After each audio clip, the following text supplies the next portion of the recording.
White collar terror module की वजह से बदनाम हुई अल फलाह यूनिवर्सिटी जांच के घेरे में है, तो दिल्ली धमाकों का कनेक्शन अब प्रतिष्ठित कानपुर आईआईटी से भी जुड़ रहा है। कानपुर वो शहर है जहां पर डॉक्टर शाहीन ने अपना बड़ा नेटवर्क तैयार किया था। दिल्ली में धमाके से पहले भी शाहीन कानपुर आई थी। उसी कानपुर में वो कश्मीरी छात्रों के गायब होने से सुरक्षा एजेंसियां अब अलर्ट पर हैं और इनमें से एक कश्मीरी छात्र का कनेक्शन कानपुर आईआईटी से है। आज आपको जानना चाहिए दिल्ली ब्लास्ट का कानपुर आईआईटी से कोई भी कनेक्शन कितना खतरनाक साबित हो सकता है। इस कश्मीरी छात्र के लापता होने का पता उस वक्त चला जब दिल्ली ब्लास्ट का कानपुर कनेक्शन सामने आने के बाद यहां पढ़ रहे कश्मीरी छात्रों की जांच शुरू हुई, जिसके बाद सुरक्षा एजेंसियों को कुछ चौंकाने वाली जानकारी मिली। कानपुर में कश्मीरी मूल के 100 से अधिक छात्र छात्राएं पढ़ाई कर रहे हैं, लेकिन कानपुर के एक निजी संस्थान और कानपुर आईआईटी से 2 कश्मीरी छात्र गायब मिले। निजी संस्थान का छात्र तो अपने कॉलेज में अधिकारियों को जानकारी देकर आया है, लेकिन कानपुर आईआईटी के कश्मीरी छात्र के बारे में किसी को कोई जानकारी नहीं है कि वो कहां गया, यानी वो बिना जानकारी के गायब है। इस छात्र ने 2019 में कानपुर आईआईटी में दाखिला लिया था और फिलहाल यहां पीएचडी कर रहा है, लेकिन पिछले अगर हम बात करें 15 दिनों से उसके बारे में कोई जानकारी नहीं मिल पाई है। और फुल स्क्रीन में मैं चाहूंगा आप इस ग्राफिक्स को जरूर दिखाइए। सुरक्षा एजेंसियां इसकी पड़ताल करने कानपुर आईआईटी भी पहुंच चुकी हैं। इसके अलावा कानपुर आईआईटी भी फैकल्टी और दूसरे लोगों से इस छात्र की जानकारी जुटा रही है। दिल्ली धमाकों से ठीक पहले कानपुर आईआईटी के कश्मीरी शोध छात्र का अचानक गायब होना इसलिए भी शक बढ़ा रहा है क्योंकि धमाके के लिए 2 कारें भी कानपुर से खरीदे जाने की बात सामने आ रही है। जांच एजेंसियां इस बात की पड़ताल भी कर रही हैं क्या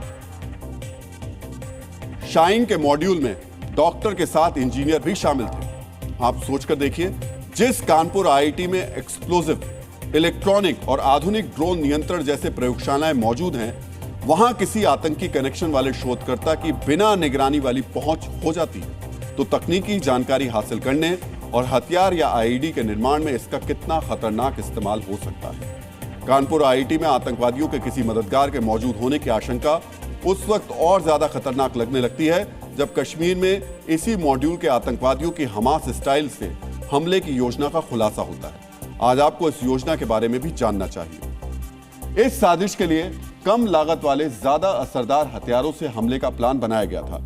इस मॉड्यूल का उद्देश्य भीड़ भाड़ वाले इलाकों में कैमरा और बड़ी बैटरी वाले कॉमर्शियल ड्रोन को मॉडिफाई करके उससे विस्फोटक गिराने का था। आतंकी मॉड्यूल ऐसे ड्रोन लोकल लेवल पर बनाने की क्षमता रखने वालों या इसी काम में मदद करने वालों को नेटवर्क से जोड़ रहा था। सवाल उठता है क्या कानपुर आईआईटी से गायब शोध छात्र का भी इससे कोई रोल इसमें हो सकता है। इसके अलावा आतंकी डॉक्टर ने कश्मीर, फरीदाबाद, गुरुग्राम और दिल्ली के अस्पतालों को हथियारों और बारूद के स्टोरेज सेंटर के तौर पर इस्तेमाल करने की योजना बनाई थी ताकि सुरक्षा एजेंसियों को किसी तरीके का शक ना हो। यह स्टाइल भी हमास की कार्रवाई से प्रेरित था। हमास ने भी गाजा में अस्पतालों को आतंकी अड्डा बना रखा था। इस मॉड्यूल ने दिल्ली, गुरुग्राम और फरीदाबाद सहित कई भारतीय शहरों में सीरियल ब्लास्ट, कार बम और ड्रोन हमलों की योजना तैयार की थी। दिल्ली में इन्होंने धमाका कर दिया, लेकिन और नुकसान से पहले इसके मास्टरमाइंड पकड़ में आ गए। अब सुरक्षा एजेंसियां इस बात की जांच कर रही हैं क्या कानपुर आईआईटी के गायब छात्र का भी इस मॉड्यूल से कोई कनेक्शन है। क्या आईआईटी कानपुर का इस्तेमाल भी आतंकी गतिविधियों के लिए किए जाने की योजना थी। इसका सच पता करने के लिए जांच एजेंसियां कानपुर आईआईटी के कश्मीरी रिसर्च स्कॉलर की तलाश कर रही हैं। डीएनए मित्रों, कानपुर आईआईटी के गायब छात्र की तलाश जारी है तो सुरक्षा एजेंसियों को अल फलाह यूनिवर्सिटी के जरिए स्लीपर मॉड्यूल तैयार करने की जानकारी भी मिली और इस स्लीपर मॉड्यूल में 100 या 200 नहीं बल्कि 2000 से ज्यादा लोग शामिल हो सकते हैं। सुरक्षा एजेंसियों को स्लीपर मॉड्यूल से जुड़ी एक डायरी मिली है जिसमें 2350 लोगों के नाम शामिल हैं। इनमें ज्यादातर जम्मू कश्मीर के रहने वाले हैं जो डॉक्टर उमर और मुजम्मिल से जुड़े हुए हैं। फरीदाबाद, उत्तर प्रदेश और उत्तराखंड के भी बहुत से लोगों के नाम इस डायरी में शामिल हैं और डायरी मिलने के बाद अब दिल्ली ब्लास्ट की जांच उत्तराखंड में भी तेज हो गई है। आज आपको दिल्ली ब्लास्ट के उत्तराखंड कनेक्शन के बारे में भी जरूर जानना चाहिए क्योंकि उत्तराखंड वो राज्य है जहां सबसे पहले यूसीसी को लागू किया गया और इस राज्य में हिंदुओं की आस्था के केंद्र यानी बड़े तीर्थ स्थल मौजूद हैं। इसके अलावा उत्तराखंड में दिल्ली में धमाका करने वाले डॉक्टर उमर के कई कनेक्शन भी मिल चुके हैं। जांच एजेंसियों के मुताबिक उत्तराखंड के 7 लोग आतंकी उमर के कनेक्शन में थे। इसमें एक डॉक्टर देहरादून और एक महिला पिथौरागढ़ की रहने वाली थी। जांच एजेंसियों ने इनसे पूछताछ की है। उत्तराखंड में उमर के ज्यादातर कनेक्शन डॉक्टरी के पेशे या फिर प्लेसमेंट एजेंसी से जुड़े हुए हैं और फिलहाल ये सभी जांच एजेंसियों के रडार पर हैं। उत्तराखंड में जिन लोगों के नाम आतंकी डायरी में शामिल हैं, उनसे पूछताछ करने जांच एजेंसियां देहरादून और हरिद्वार जा सकती हैं। जिस वक्त जांच एजेंसियां डॉक्टर उमर के उत्तराखंड कनेक्शन को खंगाल रही थी, उस वक्त उत्तराखंड के अल्मोड़ा में जिलेटिन की छड़ों के मिलने के बाद सुरक्षा एजेंसियां और सतर्क हो गईं। अल्मोड़ा जिले के साल्ट थाना क्षेत्र में एक स्कूल के पास से 161 जिलेटिन की छड़ें मिली हैं। सबसे पहले एक स्कूल के बच्चों ने खेलते वक्त संदिग्ध सामान देखा तो इसकी जानकारी स्कूल के प्रिंसिपल को दी।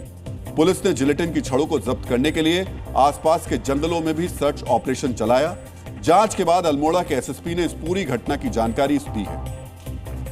डबरा गांव पड़ता है। डबरा गांव में स्कूल के पास में झाड़ियों में नीचे की तरफ में झाड़ियों में लगभग 161 जिलेटिन की छड़ें प्राप्त हुई। सूचना पर पुलिस, जो लोकल थाना पुलिस है, वो मौके पे पहुंची। उनके द्वारा उच्चाधिकारियों को सूचना दी गई। साथ ही साथ में बीडीएस को भी वहां पर बुलाया गया है। बीडीएस ने पूरी चीजों को वहां पर इंक्वायरी की, चेक की है वहां पर, और साथ साथ में आसपास के एरिया को भी सर्च किया गया है। इसमें उचित धाराओं में फिर इसमें एफआईआर दर्ज कर लिया गया है। डीएनए मित्रों, दिल्ली ब्लास्ट और आतंकी मॉड्यूल को लेकर एनआईए की जांच जैसे जैसे आगे बढ़ रही है, वैसे वैसे नई साजिशें सामने आ रही हैं। इनकी पूरी प्लानिंग का खुलासा हो रहा है। व्हाइट कॉलर आतंकियों का इरादा क्या था, अपने मिशन के लिए उन्होंने फंडिंग कहां से जमा की और कैसे वो हमले को अंजाम देना चाहते थे, ये तमाम बातें सामने आ रही हैं। पूछताछ में यह भी पता चला है कि आतंकवादी उमर और मुजम्मिल के बीच ब्लास्ट से पहले झगड़ा हुआ था। इस झगड़े की वजह क्या थी, ये बताने से पहले आपको जानना चाहिए कि दिल्ली को दहलाने के लिए फंड इन्होंने कैसे जमा किया। डीएनए मित्रों, कई वर्षों तक आतंक की साजिश रचने के बाद करीब 3 महीने पहले इन्होंने ब्लास्ट के लिए पैसा इकट्ठा करना शुरू किया था। इस आतंकी मॉड्यूल ने कुल मिलाकर 26 लाख रुपए जमा किए थे। इसमें डॉक्टर अदील अहमद ने 8 लाख रुपए दिए। अदील के भाई डॉक्टर मुजफ्फर अहमद ने 6 लाख रुपए दिए। ये जो मुजफ्फर है, ये अभी भी फरार चल रहा है। डॉक्टर मुजम्मिल शकील ने ब्लास्ट के लिए 5 लाख रुपए दिए।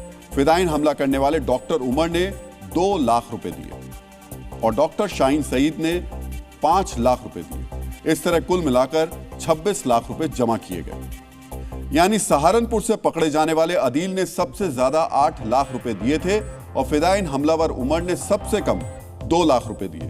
पैसा इकट्ठा होने के बाद ब्लास्ट को अंजाम देने का मिशन शुरू किया गया। इसी पैसे से मुजम्मिल ने कश्मीर के आतंकवादियों से AK-47 खरीदी, जिस पर 6.5 लाख रुपए खर्च हुए। बाद में यही AK-47 कश्मीर में डॉक्टर अदील के लॉकर से बरामद हुई।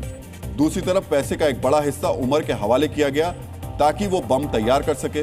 उमर इंटरनेट पर बम बनाने के वीडियो देखता था और इससे जुड़े आर्टिकल पढ़ता था। इस पैसे से उमर ने 26 क्विंटल अमोनियम नाइट्रेट गुरुग्राम और नूह से खरीदा। इस पर कुल 3 लाख रुपए खर्च हुए। वहीं बम बनाने के लिए इलेक्ट्रॉनिक कंपोनेंट दिल्ली के भागीरथ पैलेस और फरीदाबाद के NIT मार्केट से लिए गए। उमर ने एक डीप फ्रीजर भी खरीदा था, जिसमें केमिकल और विस्फोटक सामग्रियां स्टोर कर रहा था। लेकिन बाद में उमर और मुजम्मिल के बीच इस पैसे के हिसाब किताब को लेकर झगड़ा शुरू हो गया। पैसे को लेकर दोनों के बीच ये लड़ाई अल फलाह यूनिवर्सिटी में हुई, जिसमें कई लोगों ने इस लड़ाई को देखा भी। मुजम्मिल चाहता था कि उमर उससे पूरे पैसे का हिसाब दे, लेकिन उमर ने कुछ भी बताने से इनकार कर दिया। इस झगड़े को सुलझाने के लिए उमर ने करीब 3 महीने पहले एक सिग्नल ग्रुप बनाया था। इस ग्रुप में मुजम्मिल, अदील, मुजफ्फर और इरफान को जोड़ा गया, लेकिन विवाद फिर भी नहीं सुलझा। इसके बाद मुजम्मिल ने शर्त रखी कि या तो उमर पैसे वापस करे या फिर IED का सारा सामान मुजम्मिल को सौंप दिया जाए। आखिर में दूसरा फैसला लिया गया और IED का सारा सामान मुजम्मिल को दे दिया गया। यही विस्फोटक मुजम्मिल की गिरफ्तारी के बाद बरामद हुआ। इन आतंकवादियों की साजिश मल्टी लोकेशन ब्लास्ट की थी। वो दिल्ली में अलग अलग लोकेशन पर एक ही समय में धमाका करना चाहते थे, लेकिन गिरफ्तारी के बाद इनकी ये साजिश पूरी तरीके से कामयाब नहीं हो पाई।